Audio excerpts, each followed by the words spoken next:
राजस्थान में बड़े बड़े नेताओं की एक के बाद एक एंट्री से आपको समझ तो आ ही गया होगा कि ये चुनावी साल है। राजस्थान में इस साल चुनाव होने वाले हैं, तभी तो सभी बड़ी पार्टियों के बड़े बड़े नेता अब राजस्थान में अपने लिए सियासी जमीन तलाश रहे हैं।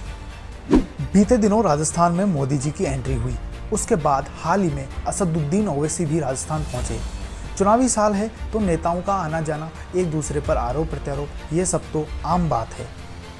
12 फरवरी को पीएम मोदी दौसा दौरे पर रहे और वहां जनसभा को संबोधित करते हुए गहलोत सरकार की जमकर आलोचना की। दरअसल दौसा जिला पायलट का गढ़ माना जाता है। इसके बाद हाल ही में राजस्थान में एंट्री हुई असदुद्दीन ओवैसी की, जो कि काफी चर्चा का विषय बना हुआ है। ओवैसी अपने राजस्थान दौरे के दौरान सचिन पायलट के विधानसभा क्षेत्र टोंक पहुंचते हैं। टोंक में उनका सीधा अटैक पायलट, गहलोत और कांग्रेस पर ही रहा। उन्होंने जिस तरह से अपनी बातों को रखा, उसके कई राजनीतिक मायने निकाले जा रहे हैं। सचिन पायलट के क्षेत्र से आगामी विधानसभा चुनाव को लेकर ओवैसी अपनी जमीन तलाश रहे हैं। ओवैसी ने उनके ही क्षेत्र में पूर्व डिप्टी सीएम को जमकर घेरा। उन्होंने पायलट को इशारों में टोंक से जाने की नसीहत भी दे दी। साथ ही कहा कि आप अब की बार गुजर बाहुल्य क्षेत्र में जाइए और वहां से चुनाव लड़िए। ओवैसी यहीं नहीं रुके, उन्होंने सचिन पायलट को बद्दुआ तक दे डाली। कहा कि आपका ख्वाब कभी पूरा नहीं होगा, और ये तो सब जानते हैं कि सचिन पायलट का ख्वाब क्या है।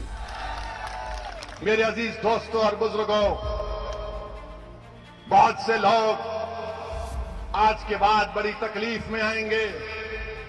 हम तो पायलट साहब से भी कहना चाह रहे हैं, पायलट साहब, मुझे लगता है कि आपका ख्वाब पूरा नहीं होगा। आपका ख्वाब तो पूरा नहीं होगा पायलट साहब, आप ऐसे ही फिरते रहेंगे। मगर पायलट साहब, अब के बार चुनाव आप गुज्जर विधानसभा से लड़िए। जैसा कि हमको बताया गया, दौसा है, मादापुर है, करौली है, यहां से मंजलिस लड़ेगी इंशाअल्लाह होता। ओवैसी के टोंक में आने की मुख्य वजह यहां मुस्लिम वोटरों की बड़ी संख्या में होना भी माना जा रहा है। ओवैसी का प्लान यह है कि किसी तरह से वो इस क्षेत्र में अपनी जमीन मजबूत बना सके। टोंक विधानसभा मुस्लिम बाहुल्य सीट मानी जाती है। टोंक में करीब 50 से 60 हजार मुस्लिम वोटर हैं, जिन्हें ओवैसी विधानसभा चुनाव के दौरान भुनाना चाहते हैं। चलिए अब बात करते हैं सचिन पायलट के श्रीगंगानगर दौरे की। जब ओवैसी पायलट के क्षेत्र में इतना सब कुछ कह सकते हैं, तो सचिन पायलट भी कहाँ पीछे रहने वाले थे। श्रीगंगानगर दौरे के दौरान पीएम मोदी और AIMIM प्रमुख ओवैसी पर हमला करते हुए सचिन पायलट ने कहा कि यह फरवरी बेहद खास है। पीएम दौसा जा रहे हैं, ओवैसी टोंक पहुंच रहे हैं। ऐसा इसलिए हो रहा है क्योंकि इस साल राज्य में चुनाव है।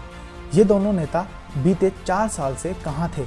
जैसे जैसे चुनाव नजदीक आ रहा है, ये दोनों नेता भाषण दे रहे हैं, धर्म की बात कर रहे हैं। ये लोग चुनाव से पहले और चुनाव होने के बाद यहाँ नजर भी नहीं आएंगे। तभी मोदी जी दौसा जा रहे हैं, असद ओवैसी टोंक जा रहे हैं।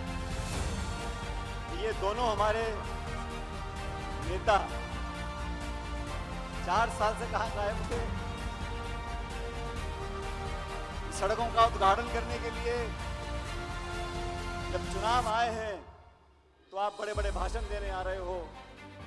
चुनाव आए हैं तो आप मजहब की बात करते हो, धर्म की बात करते हो, लेकिन चुनाव से पहले भी आप नहीं थे।